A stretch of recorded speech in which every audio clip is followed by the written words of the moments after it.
පින්වතුනි, අපි හැම කෙනෙක්ම පව් ගැන අහලා තියෙනවා. පින් ගැනත් අහලා තියෙනවා. පව් කියන්නෙම දුක ලබා දෙන දෙයට. පින කියලා කියන්නෙම සැප ලබා දෙන දෙයට.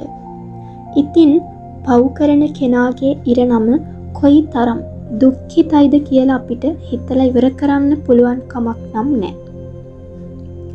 ඒක නිසාම පින්වතුනි, බුදුරජාණන් වහන්සේ අපට පෙන්වා දෙනවා, යම් කෙනෙක් දුකට බය නම්, දුකට අකමැති නම් එලිපිටවත් රහසේවත් පව් කරන්න එපා කියලා.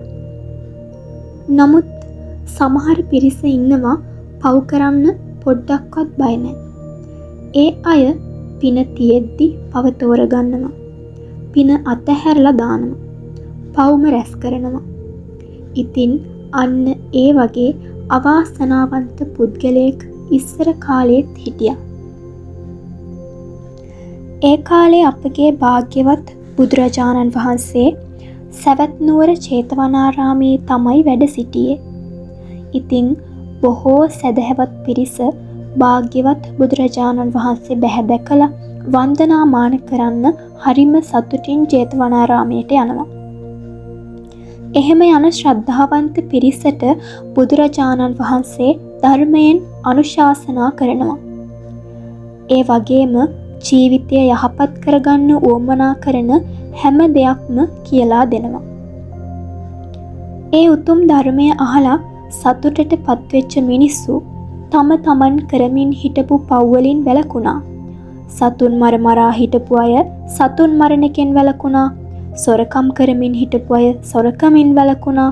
සල්ලාල ජීවිත ගෙවපු අය ඒ වැරදි ජීවිත අතහැරලා දාලා යහපත් විදිහට ජීවත් වුණා. ඒ වගේම බොරු කියා හිටපු අය බොරු කීම නවත්තලා දාලා සත්‍ය වචන කතා කරන්න පටන් ගත්තා. මත්පැන් බොන අය, ඒ වගේම මත්පැන් වෙළඳාම් කරන අය ඒ සියලු දේ අතහැරලා දැම්මා. ඉතින් කොයි තරම් හොඳයිද? නමුත් අපි අහලා තියෙනවනේ, යමක් නිතර දකින්න ලැබෙනකොට ඒකේ වටිනාකම පේන්නේ නැහැ කියලා.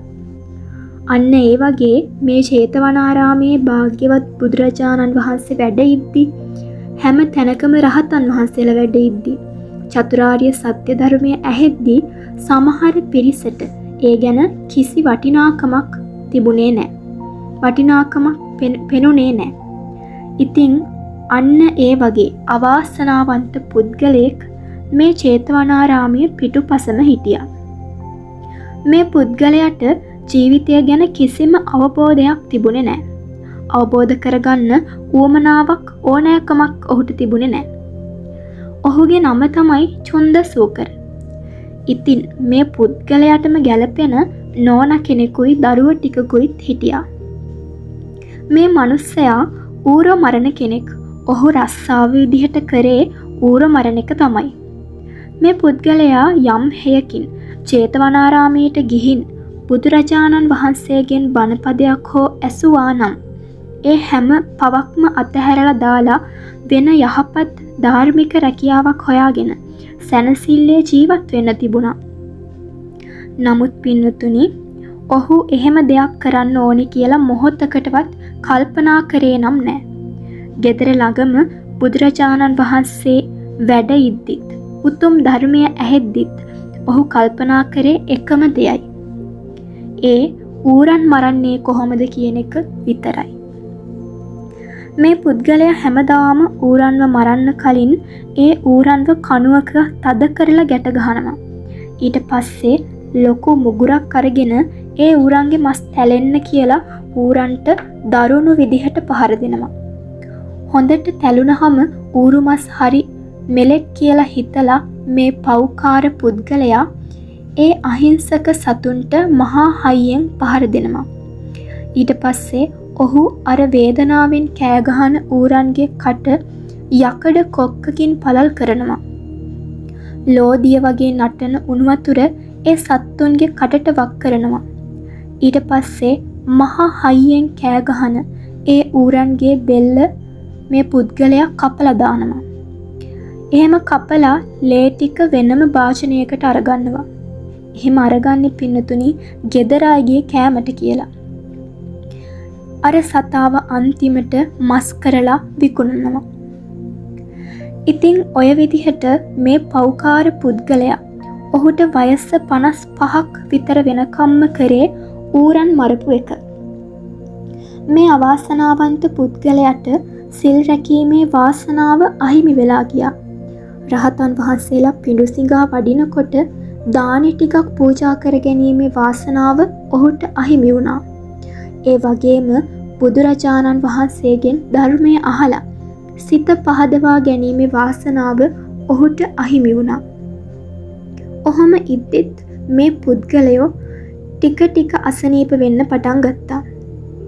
දවස් කීපයක්ම එක දිගට ඌරන් මරණ හඬ මේ චුන්ද සූකරගේ ඌරු මඩුවෙන් ඇහෙන්න පටන් ගත්තා. ඉතින් ජේතවනාරාමයේ වැඩ හිටපු සමහර ස්වාමින් වහන්සේලා හිතුවේ මොකක් හරි උත්සවයකට මේ ඌර මරණව ඇති කියලයි. නමුත් පින්වතුනි, එතන සිද්ධ වෙලා තියෙන්නේ ඌරන්ව මැරීමක් නම් නොවේ. අර අසනීපෙන් හිටපු චුන්ද සූකර මරණාසන්න වෙලා දවස් ගණනාවක් තිස්සේ පණ අදිනවා. මේ චුන්ද සූකර ඉදිරියට යමපල්ලෝ ඇවිත් ඔහු ඌරන්ව මරපු විදිහටම ඔහුවත් මරන්න සූදානම් වෙනවා. එතකොට ඔහු හොඳටම බය වෙනවා. ඒ වෙලාවට මහා හයියෙන් කෑ ගහනවා.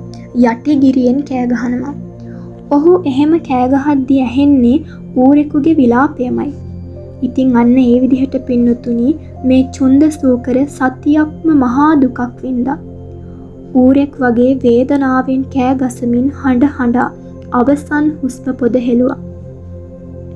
ඉතින් ඒ වෙලාවේ මේ පෞකාර පුද්ගලයා ඉපදුනේ කොහෙද කියලා දැනගන්න බුදුරජාණන් වහන්සේ ළඟට ආපු පිරිස මේ චුන්ද සූකරගේ මරණය ගැන දැනුම් දුන්නා.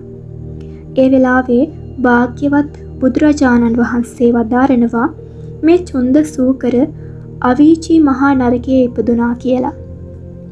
ඒ වගේම දැන් යමපල්ලන්ගෙන් නොයෙක් වද වේදනා විඳිනවා කියලත් දේශනා කළා.